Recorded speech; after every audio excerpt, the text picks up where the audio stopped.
जय गुरुदेव।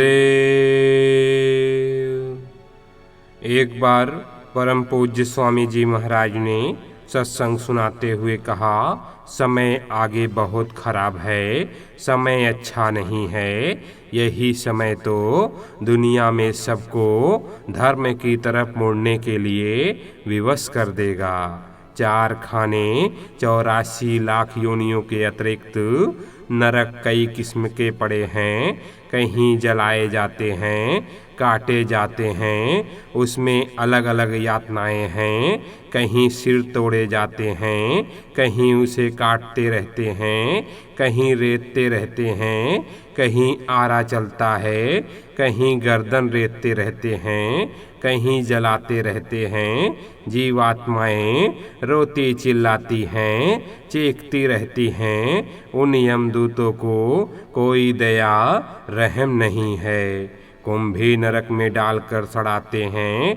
कुंभी नरक में इतनी बदबू है कि यदि सारे संसार की गंदगी इकट्ठा करके रख लोगे तो भी उतनी दुर्गंध नहीं होगी। उसमें से अगर सिर निकालोगे तो दे जूतियाँ यमदूत कटीली जूतियों से पीटते हैं।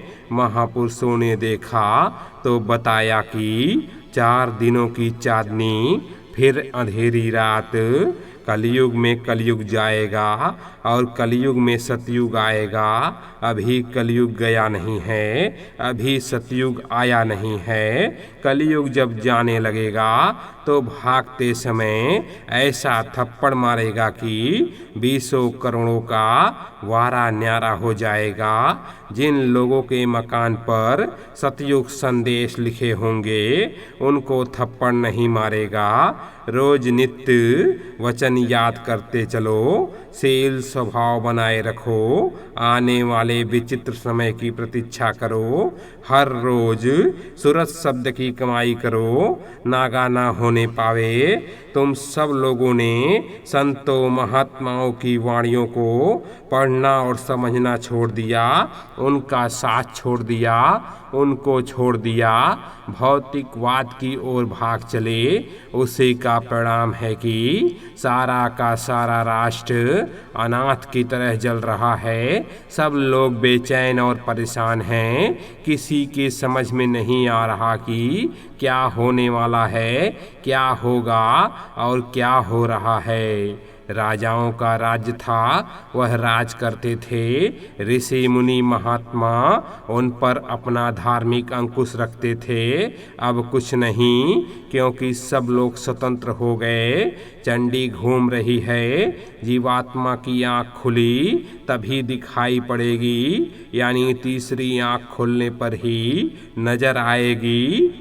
बड़े बड़े राष्ट्रपतियों, प्रधानमंत्रियों के मस्तक पर जब बैठ जाएगी तो उनका मस्तक खराब हो जाएगा, फिर लड़ जाएंगे। तुमको तुम्हारे घर सतलोक पहुँचने की जितनी जल्दी मुझे है उतनी तुमको नहीं है। तुमको बनने में देर है, मुझे उठाने में नहीं। तुम आज बन जाओ तो आज ही तुम्हें उठा लिया जाए, यानी सूरत नाम डोर को पकड़ ले और उसकी चढ़ाई शुरू हो जाए। महात्माओं को आप कैसे पहचानोगे? क्योंकि आपकी बुद्धि गंदी है, विवेक गंदा है, और महात्मा कब किस पर मेहरबान हो जाएं यह कोई नहीं बता सकता। अपना लगाव संसार में कम रखो, ज़्यादा मत करो। अगर तुम दुनिया में बिल्कुल पसर गए तो बच्चा कैसे काम चलेगा। इसलिए निमित्त मात्र काम करो, अपना मोह ममता कम रखो और विवेक के साथ सत्संग सुनना चाहिए।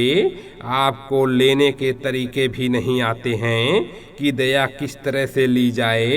देते हैं तो उसे फेंक देते हो, उसको संभाल कर रखने आता नहीं है। फिर कहते रहते हो कि हम पर दया कीजिए। दया, कोई अमीर होता है और गरीब हो जाता है, तो कोई गरीब होता है और अमीर हो जाता है। तो सब समय एक सा नहीं रहता है और अपने वक्त को याद रखना चाहिए, चाहे अमीर हो या गरीब हो, और महापुरुषों की खोज करनी चाहिए।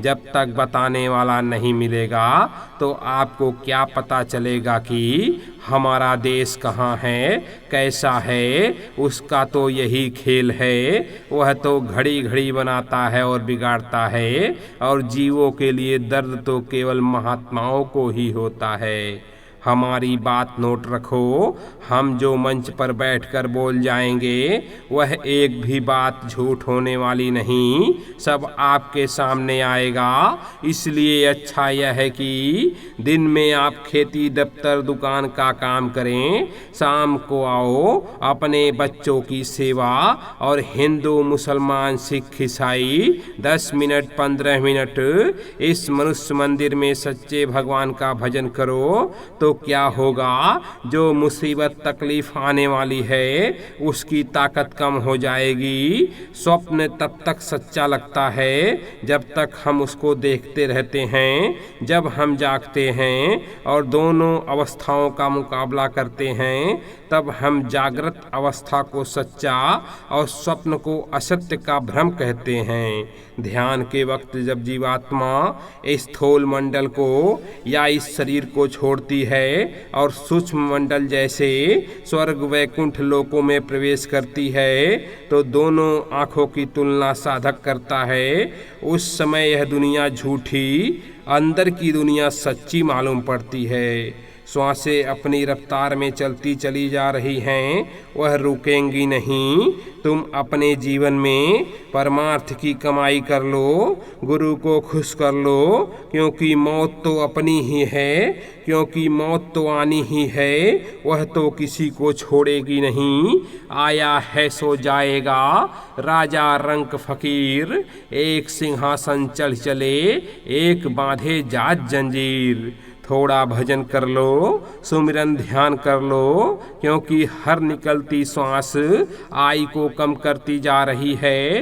कितनी श्वासें बची हैं यह हम नहीं जानते, इसलिए भजन कर लें, भक्ति कर लें। गुरु महाराज जानते हैं कि हमारी कितनी सांसें बची हैं। यह ठीक है कि अपना स्वभाव बदलना है, अपनी आदत बदलना है।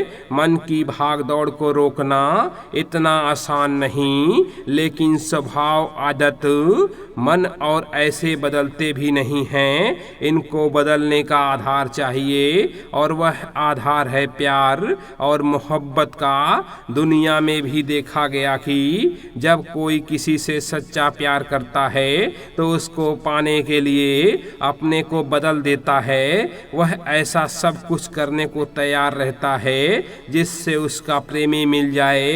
फिर यह तो आत्मा परमात्मा का प्यार है। गुरु से शिष्य का प्यार है। गुरु को खुश करने के लिए जो सच्चा शिष्य होता है वह ऐसा सब कुछ करता है, अपनी जिंदगी भी दांव पर लगा देता है कि गुरु खुश हो जाएं, क्योंकि परमार्थ का सौदा खुशी का सौदा है, दया का सौदा है, धन दौलत का नहीं। जब कोई सच्चा गुरु मिल जाता है, हमें सच्चे भजन का रास्ता बताता है, नाम की कमाई में लगाता है, तो सच तो यह है कि हम निमित्त मात्र लगते हैं, पर सारी जिम्मेदारी हमारी जीवात्मा की हमारा गुरु उठाता है। महात्मा बीच में फंसे हुए हैं, इसलिए कुदरत करना चाहते हुए भी कुछ नहीं कर पा रही है। अगर महात्मा बीच में ना होते अब तक कुछ ना कुछ हो गया होता, और यह दृश्य जो दिखाई दे रहा है वह दिखाई नहीं देता। अब भी जो लोग अपने को बदलेंगे नहीं तो कुछ व कुछ एक झटके में हो जाएगा। जय गुरुदेव।